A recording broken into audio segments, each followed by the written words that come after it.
Because after all, our city is a hungry city. $8 billion a year in food every year. And of course, that always leads us to think about how we eat. And one of the things we do when we eat is that we kind of prepare ourselves for the idea of the almighty climate change. Everybody's been talking about it. Everybody talks about it and how we can change things, but we also need to change things in our also local environment. After all, due to sci-fi news, have you been watching it? The Type 6 storm to Chicago and the Sharknado lately? We don't know what climate change can bring, but it can bring us almost anything. But then we have to deal with landfills, and Cook County has ended landfills as we know it. By 2030, you won't be able to trash out anything without having to find a way to recycle it. And that's going to be happening really quick here. And you know, of course, that sounds simple enough. We've done a great job with the newspaper. But also, our food. This is a chart of our food systems. And our food system comes from all over the world. That kiwi that you ate today came from New Zealand, the bananas came from Ireland, even the lettuce comes out from South America. The farther away it is, the less good the food is for you. But we can grow it locally. This is just one place in Chicago called The Plant that they're growing food locally. I mean, how locally?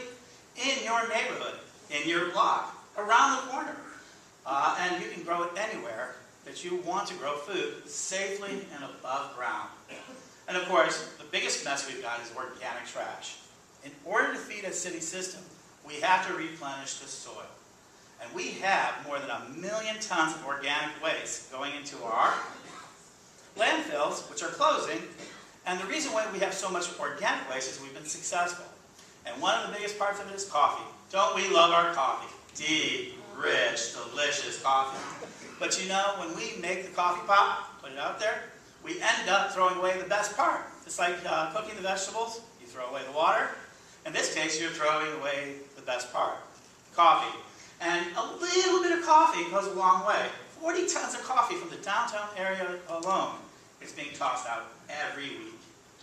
40 tons, just downtown Chicago. And you're possibly, if you drink a pot a day, it is 48 pounds a year that you're adding to it.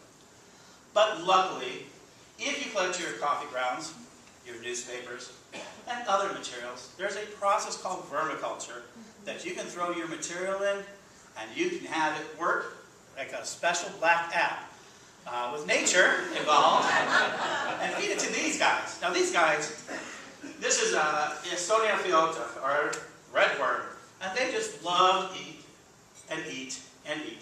They eat half their body weight a day. Can you imagine that? How much food that is? Only a few people I know actually max out a day. And not only do they do so, but they are super creatures.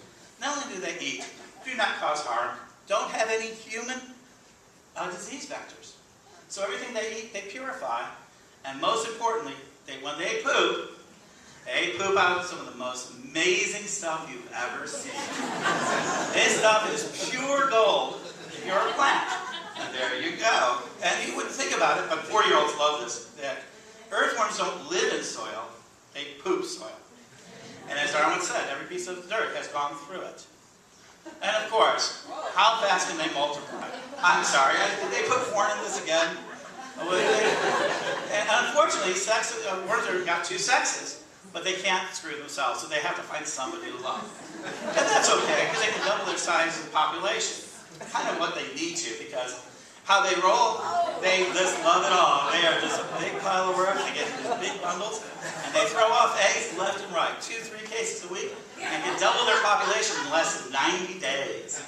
So when they're eating all that trash, they're breeding, and so they're helping us out with their fertilizer. And this fertilizer can go to places like the city farm, which is over at Clybourne Division. All of you have probably seen it. Did you know that it's a $150,000 a year operation that gives 4 people a full-time job? Along with that, it was invented by Ken Dunn and spreading across there. This is Eric and Will Allen, along with the mayor, on growing power on the south side of Chicago, where they're growing acres of food and taking game kids off the street. And again, what do they need most? Soil. And in that process, mayor's jumping into this, everybody is, because if we grow our own food locally, such as old plants, the manufacturing plant called The Plant, First the Vertical Farm, they got things growing in there like $22 a pound of arugula, as well as other materials, and feeding the way we live in our city. By bringing it close and by reusing old buildings, we're able to look at this and take our food to the markets. This is some of the pictures of some of the food that has come from our local farms. Doesn't it look great? Could be in any Whole Foods. And they're feeding it through markets, through all sorts of different places, pantries, whatever you want to, food pantries, markets.